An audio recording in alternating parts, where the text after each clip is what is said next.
बहुत समय पहले स्वर्गलोक में देवताओं का बड़ा सम्मान होता था, परंतु एक देवता ऐसे थे जिनके नाम से ही दानव, मनुष्य और यहाँ तक कि देवता भी थर थर कांपते थे। शनिदेव, न्याय के देवता। उनकी नज़र जहाँ पड़ती वहाँ पाप करने वाले कांप जाते और सच्चे लोग राहत की सांस लेते।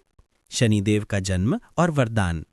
शनिदेव भगवान सूर्य और महारानी छाया के पुत्र हैं।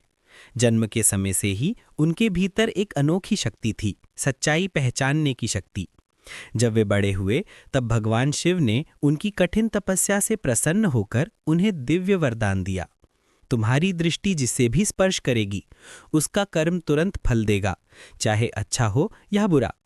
एक दिन देवताओं और दानवों के बीच भीषण युद्ध होने वाला था।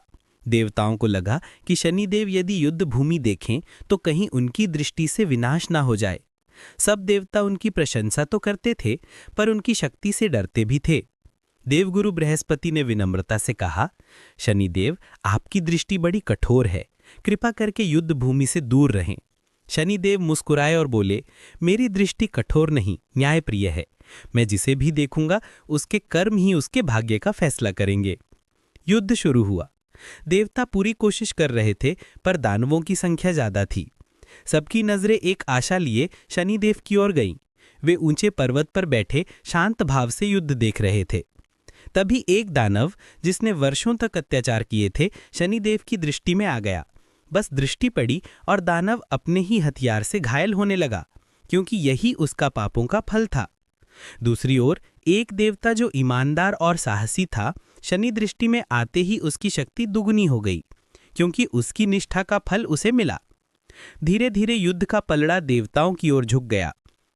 युद्ध के बाद देवताओं ने मिलकर कहा, शनिदेव, आपने तो हमें बचा लिया, हम आपकी शक्ति समझ नहीं पाए। शनिदेव बोले, मैं किसी का भला या बुरा नहीं करता, कर्म ही इंसान का भाग्य बदलते हैं। मैं तो सिर्फ कर्म का फल देता हूं। कहानी का संदेश। शनिदेव कभी किसी से वैर नहीं रखते, वे तो न्याय और सत्य के प्रतीक हैं। जो व्यक्ति सच्चाई, मेहनत, दया और धर्म के मार्ग पर चलता है, शनिदेव उसकी रक्षा भी करते हैं और उसे उन्नति भी देते हैं। और जो पाप, छल और अन्याय करता है, शनिदेव उसके कर्मों का दंड उसी को वापस लौटा देते हैं। इसीलिए कहा जाता है, शनिदेव से नहीं, अपने बुरे कर्मों से डरना चाहिए।